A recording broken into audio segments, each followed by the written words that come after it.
pense que vous allez bien et merci pour vos prières.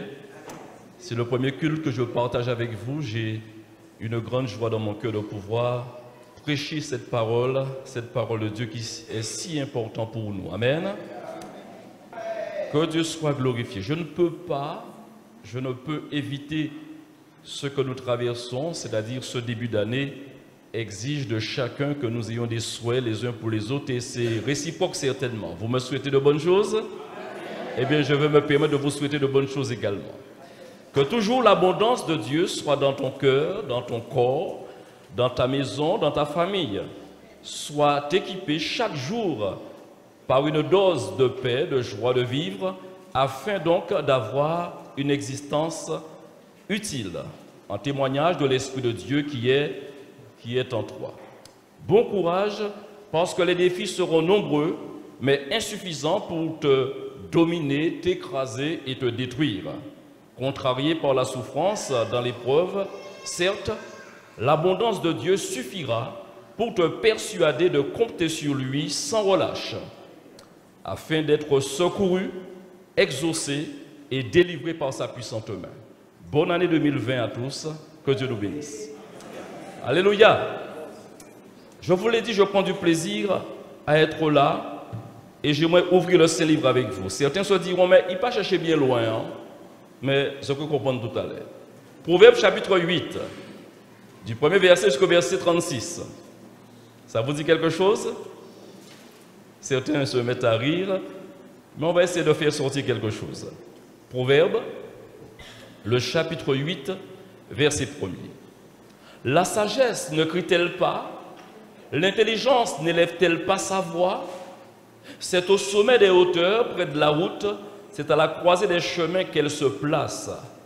À côté des portes, à l'entrée de la ville, à l'intérieur des portes, elle fait entendre des cris, ou encore ces cris. Homme, c'est à vous que je crie, et ma voix s'adresse au Fils de l'homme. Stupide, apprenez le discernement. Insensé, apprenez l'intelligence. Écoutez, car j'ai de grandes choses à dire, et mes lèvres s'ouvrent pour enseigner ce qui est droit. Car ma bouche proclame la vérité, et mes lèvres ont en horreur le mensonge. Toutes les paroles de ma bouche sont justes, elles n'ont rien de faux ni de détourné. Toutes sont claires pour celui qui est intelligent toutefois, et droites pour ceux qui ont trouvé la science. Préférez mes instructions à l'argent et la science à l'or le plus précieux, car la sagesse vaut mieux que les perles, et elle a plus de valeur que tous les objets de prix. Moi, la sagesse, j'ai pour demeure le discernement et je possède la science de la réflexion. La crainte de l'Éternel, c'est la haine du mal. L'arrogance et l'orgueil, la voix du mal et la bouche perverse, voilà ce que je hais.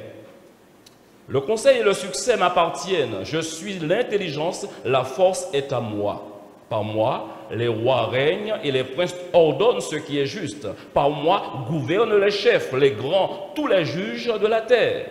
J'aime ceux qui m'aiment. Et ceux qui me cherchent me trouvent. Avec moi sont la richesse et la gloire, les biens durables et la justice. Mon fruit est meilleur que l'or pur, et mon produit est préférable à l'argent. Je marche dans le chemin de la justice, au milieu des sentiers de la droiture, pour donner des biens à ceux qui m'aiment et pour remplir leurs trésors. L'Éternel m'a créé la première de ses œuvres, avant ses œuvres les plus anciennes. J'ai été établi depuis l'éternité, ou encore depuis toute l'éternité, dès le commencement, avant l'origine de la terre. Je fus enfanté quand il n'y avait point d'abîme, point de source chargée d'eau, avant que les montagnes soient affermies, avant que les collines existent. Je fus enfanté. Il n'avait encore fait ni la terre, ni les campagnes, ni le premier atome de la poussière du monde. Lorsqu'il disposa les cieux, j'étais là. Lorsqu'il traça un cercle à la surface de l'abîme, lorsqu'il fixa les nuages en haut et que les sources de l'abîme jaillirent avec force, lorsqu'il donna une limite à la mer pour que les eaux n'en franchissent pas les bords, lorsqu'il posa les fondements de la terre, j'étais à l'œuvre auprès de lui. Et je faisais tous les jours ses délices, jouant sans cesse en sa présence, jouant sur le globe de sa terre et trouvant mon bonheur parmi les fils de l'homme. Et maintenant, mes fils, écoutez-moi. Et heureux ceux qui observent mes voies, écoutez l'instruction pour devenir sage. Je reprends. Écoutez l'instruction pour devenir sage, ne la rejetez pas. Heureux l'homme qui m'écoute, qui veille chaque jour à mes portes et qui en garde les poteaux. Car celui qui me trouve a trouvé la vie et il obtient la faveur de l'Éternel. Car celui qui me trouve a trouvé la vie et il obtient la faveur de l'Éternel. Mais celui qui pêche contre moi nuit à son âme. Tous ceux qui me haïssent aiment la mort. Amen. Après avoir affirmé que Dieu existe, dans le message précédent dont je viens de faire allusion, aujourd'hui j'affirme que Dieu existe en toi. En as-tu conscience de cette réalité? Dieu existe en toi. Mon frère, ma sœur, Dieu existe en toi. C'est une réalité rendue possible par Dieu lui-même. Nous avons parlé de son omniscience, de son omnipotence, de sa toute-puissance parce que Dieu n'est pas égalé. De toute éternité, il est le seul vrai Dieu, l'unique vrai Dieu. Et il rend possible toutes choses parce que rien ne lui est impossible. Nous sommes des humains et par notre humanité, nous sommes limités. Nous pouvons beaucoup de choses, certes, mais quand il s'agit de dépasser un cap, de franchir, je dirais, des paliers, ce n'est qu'avec et par la puissance de Dieu que cela devient possible. Élisée est un exemple, doté de la capacité de voir ou encore de connaître l'avenir. Un homme fut troublé à la personne d'un roi. Nous lisons dans 2 Rois, chapitre 6, les versets 8 au verset 12, lisons cette histoire. Le roi de Syrie était en guerre avec Israël, et dans un conseil qu'il tint avec ses serviteurs, il dit « Mon camp sera dans un tel lieu. » Mais l'homme de Dieu fit dire au roi d'Israël « Garde-toi de passer dans ce lieu, car les Syriens, écoutez bien, car les Syriens y descendent. » Et le roi d'Israël envoya des gens pour s'y tenir en observation, encore en éclaireur, vers le lieu que lui avait mentionné et signalé l'homme de Dieu. Cela arriva non pas une fois, ni 2 fois, pour dire plusieurs fois. Le roi de Syrie en eut le cœur agité, et ça se comprend. Y avait-il un traître dans son conseil? Il s'interroge. Quand tu parles intimement avec ta femme, ton époux, ou encore avec tes enfants, ou encore dans un milieu professionnel, dans un cadre très restreint, en huis clos, cela ne devrait pas se savoir à l'extérieur. Est-ce que vous êtes d'accord? Le roi de Syrie en eut le cœur agité. Alors, il appela ses serviteurs et leur dit, « Ne voulez-vous pas me déclarer lequel de nous est pour le roi d'Israël? Qui a trahi nous ?» L'un de ses serviteurs répondit, « Personne, ô roi mon Seigneur, mais, et se met en évidence un homme comme toi, mon frère. Cela met en évidence un individu comme toi, ma sœur. Mais Élisée le prophète qui est en Israël rapporte au roi d'Israël les paroles que tu prononces, oh là encore, dans ta chambre ou encore dans ton intimité. » Cette situation se répète et l'on peut comprendre pourquoi cela est justifié par cette parole de l'Écriture. Il est écrit « Invoque-moi et je te répondrai, je t'annoncerai de grandes choses, des choses cachées que tu ne connais pas. » La prière du juste a une grande efficacité et l'aspiration des justes est exaucée. Tu n'es pas n'importe qui. Dieu existe en toi. Nebuchadnezzar, lui aussi, va rendre témoignage de Daniel. À l'époque de la déportation, ce roi est en place. et lui aussi vivra une situation et fera appel à Daniel. Dans Daniel chapitre 4, verset 4 jusqu'au verset 9, nous lisons cette histoire. Moi, Nebuchadnezzar, dit-il, je vivais tranquille dans ma maison et heureux dans mon palais. J'ai eu un songe qui m'a effrayé. Les pensées dont j'étais poursuivi sur ma couche et les visions de mon esprit me remplissaient d'épouvante ou encore de stupeur, de frayeur. J'ordonnai qu'on fît venir devant moi en premier lieu tous les sages de Babylone afin qu'ils me donnassent l'explication du songe. Alors vinrent les magiciens, les astrologues, les chaldéens et les devins. Je leur dis le songe et ils ne m'en donnèrent point l'explication. En dernier lieu, se présenta devant moi Daniel, nommé Belchatsar, d'après le nom de mon Dieu, et qui a en lui, c'est ce que je veux souligner, et qui a en lui l'esprit des dieux saints. Je lui dis le songe, Belchatsar, chef des magiciens, qui a en toi, je le sais, l'esprit des dieux saints, et pour qui aucun secret n'est difficile, donne-moi, pour enlever l'épouvante de mon cœur, donne-moi l'explication des visions que j'ai eues, ou du moins que j'ai eues en songe. Amen. Vous lisez la Bible et c'est bien. Dans les informations que nous soulignons, d'antan, entendez par là l'Ancien Testament, un des prophètes fut appelé le voyant. Le voyant. À part le gars des affaires, le voyant.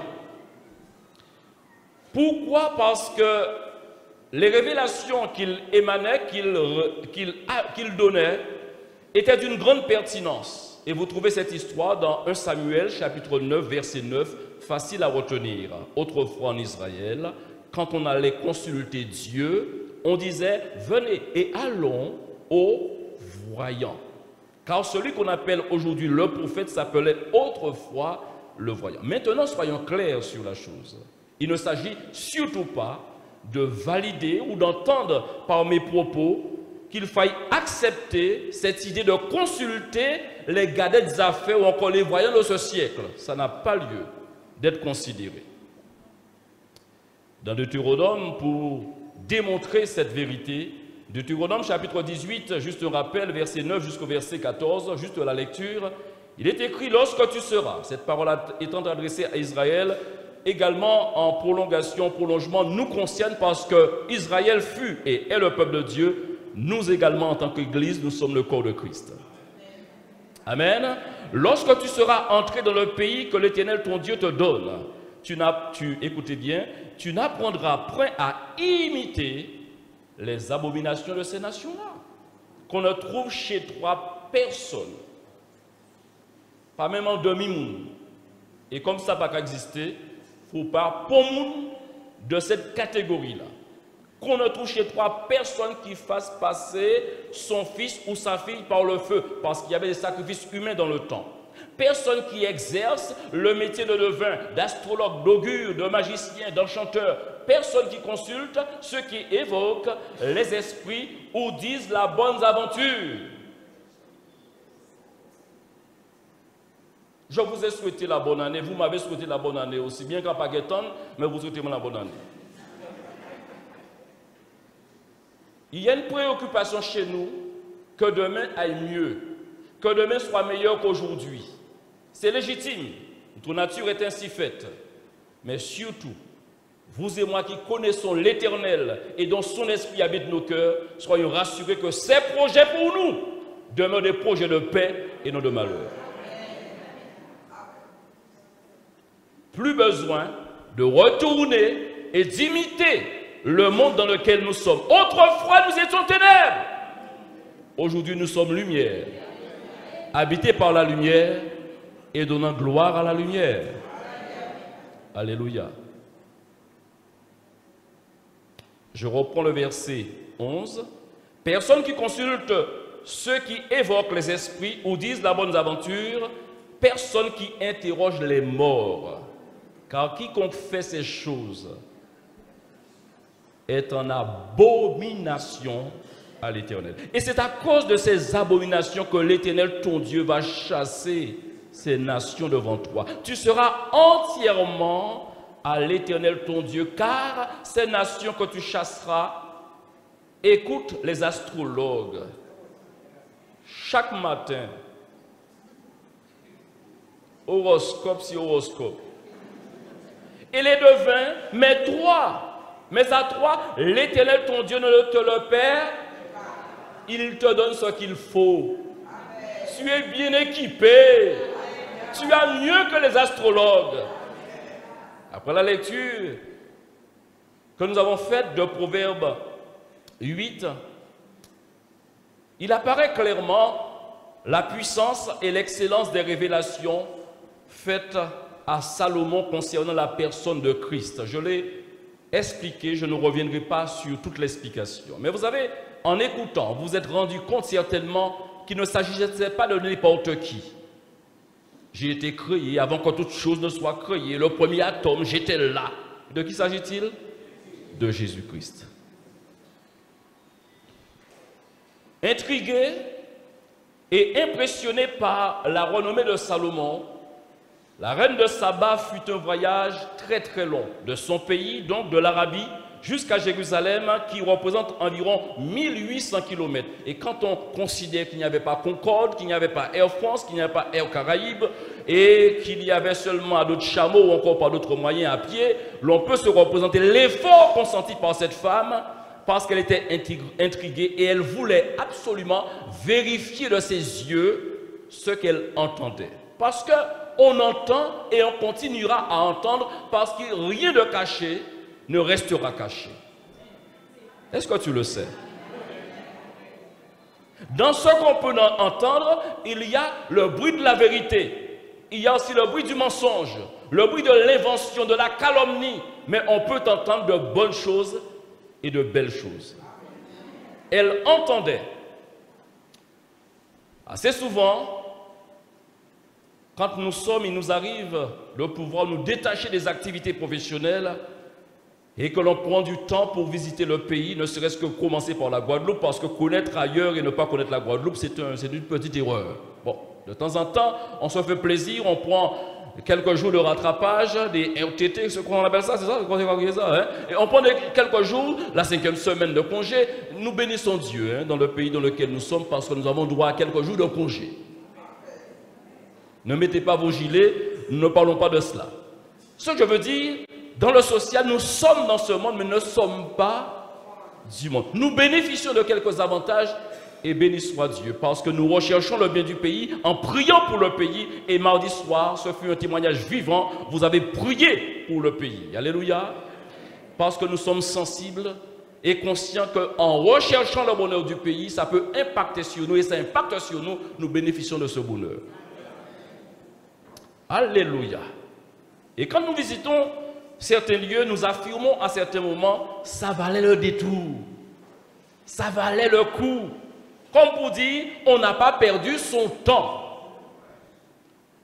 Dieu existe en toi. T'es-tu posé la simple question, pourquoi Dieu demeure-t-il en toi? Pourquoi Dieu a-t-il fait de toi son habitation? T'es-tu posé déjà la question? Certes, il y a un grand honneur. Il y a un grand privilège d'être l'habitation du Dieu vivant et vrai. Quand on présente quelqu'un en tant que fils de, il y a une certaine gloire. Si maintenant on présente quelqu'un d'un rang honorable, et bien cette personne même, en étant présentée, se sentira fière d'être présentée en tant que telle. On peut inverser les choses, c'est aussi valable. Quand on présente un fils qui a réussi, le papa est fier. La maman est fière. Bon, ça arrive de temps en temps. Jésus déclare de chacun de ses enfants, tu es la lumière. Tu es la lumière.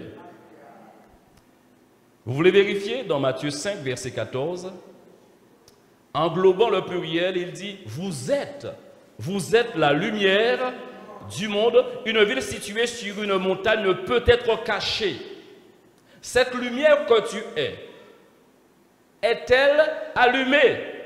Brille-t-elle encore aujourd'hui depuis le jour où tu as été connecté à Jésus-Christ? Parce qu'un jour, le Seigneur t'a connecté avec lui. Selon Jean chapitre 15, nous sommes tous connectés par la métaphore du cep et des sarments. Nous sommes connectés comme la branche est connectée au tronc d'un arbre. Et si il y a de l'électricité dans le tronc, l'électricité passera aussi également dans les branches. Amen. Et nous brillons, à moins que l'ampoule soit brûlée. Mais nous sommes tous appelés à briller. Vous comprenez mon langage? Ce n'est pas écrit, hein, tout cela. On a pensé ça, pour l'ampoule brûlée, ça n'a pas marqué. Tu es trop charnel, pas le langage que nous comprenons. Mais Dieu m'enseigne qu'il faut utiliser un langage terrestre pour expliquer les choses célestes. L'apôtre Paul dit dans 1 Corinthiens chapitre 6 verset 16, toujours sur la question « Pourquoi ?» Pourquoi donc Dieu existe en toi? Il est dit « Ne savez-vous pas que votre corps est le temple du Saint-Esprit qui est en vous, que vous avez reçu de Dieu et que vous ne vous appartenez point à vous-même » On peut bénir Dieu, frères et sœurs. Dieu ne fait rien pour rien. Est-ce que vous le savez? Amen. Dieu ne fait rien pour rien. Quand on lit la parole de Dieu, on comprend qu'il faut prendre sérieusement les écrits. Il faut considérer. Dieu dit, même le méchant pour le jour du jugement, Dieu a créé. Alors ça m'effraie. Il faut que nous fassions attention. Vous avez lu entre autres dans Proverbe 8, la sagesse c'est la crainte du mal. Mais oui, la crainte de l'Éternel, oui. Le commencement de la sagesse, c'est la crainte du mal. Il faut rejeter le mal en bloc et accepter le Seigneur. Dans les prérogatives, dans la responsabilité de chacun est en lumière, un homme le fut et le témoignage est rendu de lui dans Hébreux chapitre 11 verset 7. En français courant, on peut lire ce qui suit. Hébreux chapitre 11 verset 7. Par la foi, Noé écouta les avertissements de Dieu au sujet de ce qui allait se passer et qu'on ne voyait pas encore. Merci. Il prit Dieu au sérieux. Alléluia. Est-ce qu'on va pas mon Dieu au sérieux? Faut prendre au sérieux. Ou j'allie Malachie. L'un du Malachie, c'est un livre. C'est le dernier livre à l'Ancien Testament. Eh bien, Malachie a souligné en réalité, il a dit, mais si bon Dieu, c'est bon Dieu, honorez bon Dieu. Puisque ça permet aux autres, et Malachie a parlé à Israël en temps là ça, ça permet aux autres de porter bois bon Dieu des bêtes chétives, des bêtes boiteuses. Mais porter, ça, ça porter côté procurer à autres. Puisque si M. Macron vient ici avec le respect en Tinbaï, et que nous devons Tinbaï, bon, si vous pouvez faire habiter et nous pouvons faire chaque langue habiter, ça va créer les impôts. Mais en temps là, ça c'est une autre manière de procéder. C'est en dixième, la dîme de tout que Israël t'a rapporté par bon Dieu. Et il d'autres offrandes que tu as rapporté par procureur là, c'est nombre d'états là. Et certains ne jamais aventuré de porter en bête qui n'y va. En bête qui est mal nourrie, quand ils ont fait selon les autres, ils ont porté bête là qui est plus gras là. Et c'est ça Malachie qu'a dit de la part de Dieu. Il a dit pour moi, pour n'importe qui monde, ils n'ont pas respecté moi. Ils ne comprennent pas à vrai, ils ne comprennent pas à attendre. Or vous et moi, s'ils ne le savaient pas, Israël a peut-être mis en bémol ces choses, mais vous et moi, nous savons que Dieu voit tout. Vous et moi, nous ne nous autorisons pas d'agir comme Israël a agi. Parce que ces choses nous ont été écrites pour notre instruction. Et tout ce qu'Israël a eu comme mauvais comportement, vous et moi, nous nous efforçons de faire le contraire. Jamais vous et moi, nous n'offrirons à Dieu un bête qui n'y va. Nous que ça là et puis grand là. Et ça là qui est plus grand là, c'est à l'image de ce que vous et moi nous pouvons offrir de meilleur de ce que nous avons, notre cœur. Alléluia. Et en faisant ces choses, en prenant Dieu au sérieux, cela a emmené Noé à faire une chose. Et construisit une arche dans laquelle il fut sauvé avec toute sa famille. Et écoutez la suite maintenant. Ainsi, il condamna le monde. Je veux m'arrêter là. Il condamna le monde. Le monde et l'Église doivent être deux. Le monde ne peut pas être confondu avec l'Église, ni l'Église confondue avec le monde. Le Christ a payé de sa vie pour qu'aujourd'hui nous soyons un peuple, le peuple de Dieu. Alléluia! Nous sommes le peuple de Dieu. Nous sommes dans le monde, mais nous ne sommes pas du monde. Et l'apôtre Jean a pu dire, car tout ce qui est dans le monde, entre autres, la convoitise de la chair, la convoitise des yeux et l'orgueil de la vie ne vient point du Père, mais vient du monde. Dieu existe en toi. Je ne pourrais tout dire aujourd'hui, on a rendez-vous mardi soir.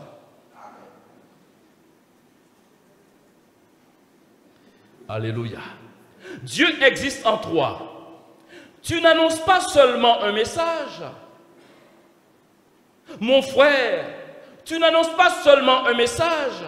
Sur la base des écrits, de l'ordre que Dieu a donné, allez, faites de toutes les nations des disciples et enseignez-leur.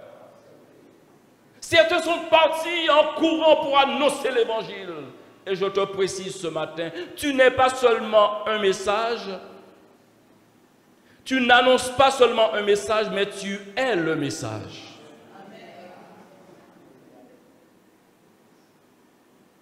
Je vous ai parlé, cela remonte à quelque temps de cet exemple. C'est une stratégie, c'est une manière qui a fait son chemin, qui a son prix, sa valeur. Mais j'aimerais vous suggérer autre chose. Certains sont arrivés dans un lieu de travail, à partir de leur conversion, ils ont rendu témoignage passant de bureau en bureau, collègue après collègue, je suis chrétien, je suis chrétien. C'est une manière de faire. Mais je vous dirais plutôt, je vous lance un défi. Les nouveaux, comme aussi les anciens, ne dites plus que vous êtes, mais attendez que les autres fassent la lecture. Parce qu'il y a le fait que Dieu nous présente aussi comme étant des livres ouverts. Et attendez là que lit pour voir kayo li adon. Et kayo li adon kayo ka vrai. Si on peut aimer yo que lien qui mauvais bitin, en ka accorder li, mais pas dire moi 100 moun qui ka li, yo que lien qui même bitin qui mauvais bitin. Ni yon qui est honnête et qui lit exactement ça y ka vrai.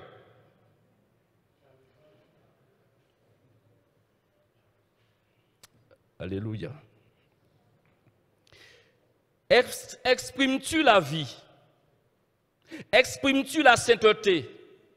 Exprimes-tu l'amour, la sagesse, l'équilibre, l'intelligence? Parce que Dieu en toi, c'est tout cela. Obéis-tu à la parole de Dieu? Un homme m'a déclaré, je serre ta parole dans mon cœur. Il n'a pas dit en tête en moins, en l'eau serré en tête à yo, mais pour jamais descendre plus bas. Je serre ta parole dans mon cœur. Et quand on serre la parole de Dieu dans son cœur, ça régule le comportement. Ça impacte le caractère. Et ça nous permet de dire, comme l'apôtre Paul, dans Galates chapitre 2, verset 2, 20, Galates 2, verset 20, nous lisons maintenant, Galates 2, verset 20, Paul déclare, « J'ai été crucifié avec Christ, et si je vis, et c'est le cas, ce n'est plus moi qui vis, c'est Christ qui vit en. Si je vis maintenant dans la chair, c'est le cas également, je vis dans la foi au Fils de Dieu qui m'a aimé et qui s'est livré lui-même pour moi. » Dieu vit en toi. Tu es une vitrine désormais.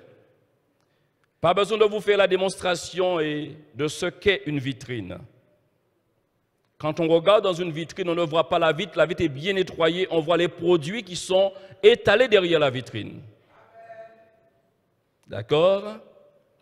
On voit les choses qui sont exposées. Et je pense que si l'on doit regarder une vie de croyant, une vie de croyante, derrière sa vitrine se trouve la gloire du Seigneur. L'apôtre Paul, préoccupé par cela, dira, malgré notre imperfection, soit que nous mangions, soit que nous buvions, faisons tout pour la gloire de Dieu. Faisons tout pour la gloire de Dieu. L'apôtre Pierre va ajouter dans cette même pensée, s'il y a à faire, il y a des choses aussi à ne pas faire. Dans 1 Pierre chapitre 2, verset 1 jusqu'au verset 3, il est écrit, 1 Pierre 2, 1, rejetant donc toute malice, c'est eux qui ont décidé de rejeter. Autant sans dire, frère moi. Sœur moi qui au fond, quand moi. Rejetant donc toute malice. On ne peut pas venir jeter malice qui en kéya, ou on ne peut pas venir jeter ça qui en kéya moi. Frère moi, autant sans dire. On ne peut pas faire pour, on ne peut pas faire pour moi. Nous, chacun avons responsabilité de croyants nous, de par grâce à mon Dieu que nous recevons, et nous avons rejeté toute malice et toute ruse, la dissimulation, nous avons rejeté l'envie et toute médisance. Désirer comme des enfants nouveau-nés, est-ce le cas? Nous sommes des nouveau-nés en Jésus-Christ. Comme des enfants nouveau-nés, le lait spirituel et pur, afin que par lui, vous croissiez pour le salut. Et il précise, si vous avez goûté que le Seigneur est bon, nous avons tous la capacité de pouvoir distinguer ce qui est bon de ce qui est mauvais. En cas de manger en orange Gosco et figuier à tout de suite ça on va sentir. Lorsqu'on commence à grigner, bon moins, on dit oui, eh bien, bon moins exactement expression à l'état à orange là. Pour ça qui parle de orange Gosco en dans le citron. D'accord? En cas de goûter en citron, ou peut mettre au carré pendant qu'on a un problème de sensibilité en bouchard. Et pour goûter, quoi grigner. Les bébés même qui ne sont pas encore apprivoisés, habitués au goût, ou quand ils goûtent en bitin, ils grigner. Nous savons ça qui est bon. Et nous savons ça qui n'est pas bon. Nous savons ça qui est bon. Et nous savons ça qui n'est pas bon. Nous savons ça qui est bon. Et nous savons ça qui n'est pas bon. Dieu en toi, c'est le discernement. Ils avaient goûté que le Seigneur est bon. Je veux parler des Thessaloniciens. Je veux lire ce texte très très connu. 1 Thessaloniciens chapitre 1er du verset 2 jusqu'au verset 10. Il est dit, nous rendons continuellement grâce à Dieu pour vous tous, faisant mention de vous dans nos prières, nous rappelant sans cesse l'œuvre de votre foi, le travail de votre charité et la fermeté de votre espérance en notre Seigneur Jésus-Christ devant Dieu notre Père. Nous savons, frères bien-aimés de Dieu, que vous avez été élus. Comment le savons-nous? Notre évangile ne vous ayant pas été prêché en parole seulement, mais avec puissance, avec l'Esprit Saint et avec une pleine persuasion, car vous n'ignorez pas que nous nous sommes montrés ainsi parmi vous à cause de vous. Et vous-même, vous avez été mes imitateurs et ceux du Seigneur en recevant la parole au milieu, de beaucoup de tribulations. Nous en toucherons un mot mardi soir. Avec la joie du Saint-Esprit, en sorte que vous êtes devenus, alléluia, des lumières. Vous êtes devenus un modèle pour tous les croyants. Ah, mi belle bitami. En TV, moun parler de basté. D'ailleurs, moun ka parler de basté. Mais la question, c'est qu'on parle en bien ou en mal. On va plus loin. en sorte que vous êtes devenu un modèle pour tous les croyants de la Macédoine et de l'Achaïe. Non seulement, en effet, la parole du Seigneur a retenti de chez vous, dans la Macédoine et dans l'Achaïe, mais votre foi en Dieu, en disant, ça n'a pas été caché. Votre foi en Dieu s'est fait connaître dans quelques lieux. Merci beaucoup, Liliane. En tout lieu, alléluia. En tout lieu, alléluia. De telle manière que nous n'avons pas besoin d'en parler. Yo mettez prédicateur en congé. Yo disent prédicateur, la prendre qui prend repos, nous avons fait travail là-bas. Depuis nous passons côté, nous avons dit waouh, waouh. Vous savez aujourd'hui, quand on observe, eh bien, nos concitoyens, quand on observe le prochain, ça vous arrive d'être marqué par deux choses possibles. Ou bien les personnes peuvent vous impressionner par la beauté, la classe de leur habit, ou c'est le contraire.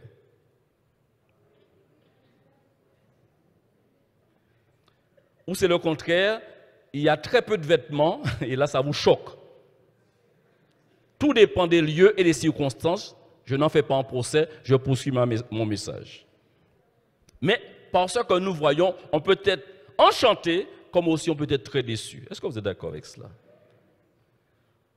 Car on raconte à notre sujet quel accès, verset 9, nous avons eu auprès de vous et comment vous vous êtes convertis à Dieu en abandonnant les idoles pour servir le Dieu vivant et vrai et pour attendre des cieux, écoutez bien, son Fils qu'il a ressuscité des morts, Jésus qui nous délivre de la colère à venir.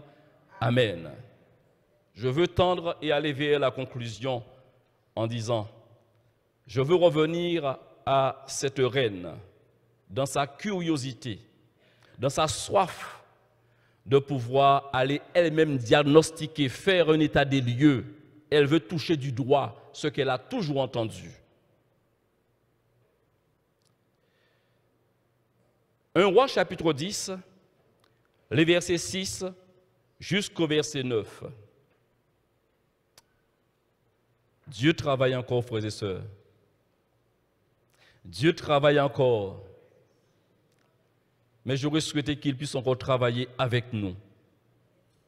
C'est un honneur qu'il puisse encore travailler avec nous, comme ce fut le cas pour les Thessaloniciens. Vous ne voudriez pas la même chose que moi? Que Dieu puisse travailler encore avec nous. Qu'on puisse raconter de la manière dont nous avons saisi Christ.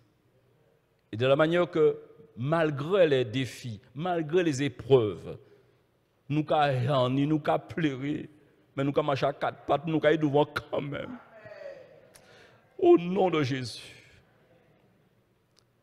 Elle dit au roi, cette reine qui s'adresse au roi en personne, elle a fait les 1800 kilomètres, elle est maintenant enfin arrivée et elle se rend compte de ce qu'elle a toujours entendu.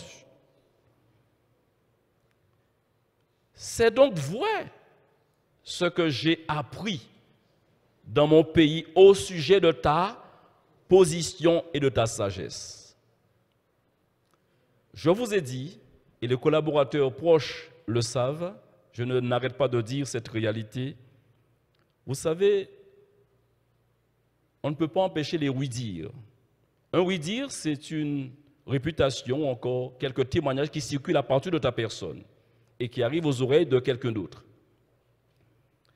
Et l'autre peut être conditionné par ce oui-dire et adopter des attitudes en fonction de ce oui-dire. Alors, il ne peut pas connaître vous-même, mais parce qu'il a raconté un lobby ainsi, il y a qui bloqué dans le comportement. J'ai appris, et d'ailleurs il est même fait mention dans la parole de Dieu, que le Christ ne s'arrêtait pas sur les oui-dire. J'ai appris que je peux beau entendre des oui-dire sur quelqu'un, ça ne changera pas mon comportement. Pourquoi je m'efforce d'aller découvrir? Parce qu'entre-temps, j'ai expérimenté que quelqu'un sur lequel ça a été vérifié, je prends le cas d'une personne qui est colérique. Il y a 40 témoignages des Ziklumes, on va prendre n'importe qui n'aurait pas existé. Monsieur Ziklume, sans mon colérique, avant de parler des messieurs qui démarrait au corps de tout. C'est ça qui a suivi personnel. Depuis que nous parlons des Ziklumes, on ne parle pas des Ziklumes. Entre-temps, le temps s'est écoulé. Est-ce que vous admettriez qu'entre-temps, le Christ peut passer par là? Un changement peut s'opérer. Alors, imaginez que toi, tu refuses de communiquer avec Ziklume. Sur la base qu'il est un homme colérique, tu manqueras de quelque chose. Parce que tu t'es arrêté sur la base d'un oui-dire. Soyons intelligents. Nous avons des yeux pour voir. Nous-mêmes, rendons-nous compte des choses. En pas du ouais, goûter poison pour savoir si c'est poison, pas ça en diront. Mais en homme intelligent, on ne s'arrête pas sur un oui-dire. Et surtout quand on est responsable de groupe, cela a impacté beaucoup, influencé énormément, femmes ou hommes responsables de groupe, qui ont mis les gens en quarantaine avant même de les découvrir. Ne faites pas comme cela, s'il vous plaît. Je vais plus loin. Alléluia. Je ne croyais pas, verset 7, je ne le croyais pas avant d'être venu et d'avoir vu de mes yeux. Et voici, on ne m'a pas dit, alléluia, on ne m'a pas dit la moitié. Apa yo bite yo di, yo l'homme qui a dit yo di moins. Mais lui qui a parlé de ça, il a vrai. Alléluia. Tu as plus de sagesse et de prospérité que la renommée me l'a fait connaître. Heureux tes gens, Salomon. Heureux tes serviteurs qui sont continuellement devant toi, qui entendent ta sagesse, qui bénéficient de ta sagesse. Et verset 9, béni soit l'Éternel ton Dieu qui t'a accordé la faveur de te placer sur le trône d'Israël. C'est parce que l'Éternel, c'est une déduction qu'elle fait. Et une belle conclusion. C'est parce que l'Éternel aime à toujours Israël qu'il t'a établi roi pour que tu fasses droit et justice. Amen. Dieu existe en toi. Philippe va rencontrer Nathanaël. Il va lui dire, pendant longtemps, nous avons lu les écrits, scruté les écrits de Moïse, attendant le Messie promis. Ce Messie indiqué dans la parole. Et il vient dire, bien-aimé, à Nathanaël, j'ai trouvé Jésus de Nazareth. Et au verset 46 de Jean 1, et je vais terminer par là, Jean chapitre 1, verset 46, Nathanaël lui dit, en quelques mots,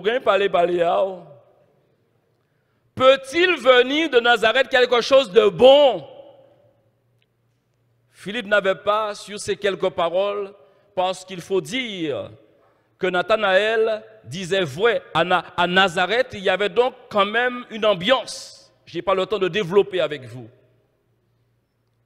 Et devant cette parole, il n'avait pas d'autre parade. Philippe doit dire, ouais, il a bloqué. Quand a dit Nathanaël pour essayer de convaincre lui? Il dit, bon, pas d'autre choix de proposer un butin. Qu'est-ce qu'il dit?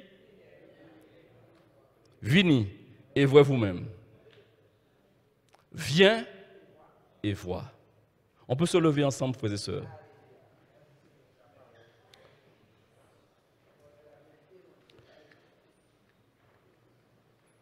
Avant que nous ne chantions ce chant, l'Esprit du Seigneur est sur moi. Notre combat, c'est le combat de Dieu. J'aimerais m'incliner avec l'Église. Notre Dieu, notre Père céleste, à qui d'autre crions-nous? Tu as les paroles de la vie éternelle. Nous sommes heureux que tu puisses régner sur nos cœurs. Nous sommes heureux d'avoir Jésus pour maître. Nous sommes tes serviteurs et nous nous jetons entre tes bras, Seigneur, pour être tes esclaves. Fais ce que tu veux en nous. Rends-nous capables de donner gloire à ton nom, Seigneur, parce que tu veux relever les défis avec nous. L'enjeu est majeur, que malgré cette faiblesse qui est la nôtre, Seigneur, que chaque jour que tu fais, nous soyons préoccupés de donner gloire à ton Saint-Nom. Tu bénis maintenant chaque vie présente et que chacun ne soit plus le même à partir d'aujourd'hui, parce que tu nous déclares que tu existes en nous. Gloire et honneur à toi seul, Père, au nom de ton Fils Jésus-Christ. Amen.